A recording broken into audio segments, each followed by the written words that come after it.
इसको कंप्लेन किए? কমপ্লেন তো দিদি দিদি কি হয়েছিল ঘটনাটা? পিছন থেকে পাথর মারল। আমি যাই ওখানে যাওয়াটা বেশি এক মিনিট বলে দিন কোথায় এই ঘটনা ঘটেছে? রেহমতনগরে বুথে পিছন থেকে পাথর মেরে কাজ ভেঙে দিল। এইভাবে তো আগেও একবার যখন বিধানসভায় লোকসভাতে এরকমই ঘটনা ঘটেছে। 2021-এর আমার ভোটে রেহমতনগরে এইভাবেই আমাকে স্টোন পেইন্টিং করেছে। আজকেও তাই করি। এখন কমপ্লেন করলেন? কমপ্লেন করিনি, বলেছি দেখা যাবে। কোথায় কোথায় আপনার আঘাত করতে পেয়েছিলেন কেন এখানে গাড়ি?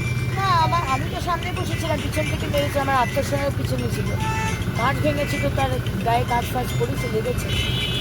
আর আমার সিকিউরিটি মাঝখানে ছিল, তো সিকিউরিটি অতটা হয়তো লাগেনি, কিন্তু কাঁচটা তো পুরো ভেঙে গেছে। মানে আরও বড় ঘটনা হতে পারত।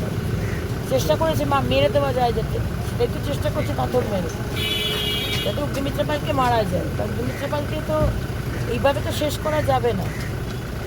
একটা ইলেকশনের জন্য আমি যাতে মুসলিমদের কাছে না যাই, না পৌঁছতে পারি, আজকে কারা করতে পারে এই কাণ্ডটাকে ভালোভাবেই বুঝতে পারছি। এইভাবে যে আপনি হ্যাকেল হচ্ছেন, বারবার হ্যাকেল হচ্ছেন, এটা নিয়ে কি মন্তব্য? মন্তব্য যদি বাংলার মানুষ জানে, আসানসোল দক্ষিণের মানুষ জানে, বরাবর এই জিনিসটা করে এসেছে টিএমসি, বরাবর এটা করেছে, 2021-এও করেছে।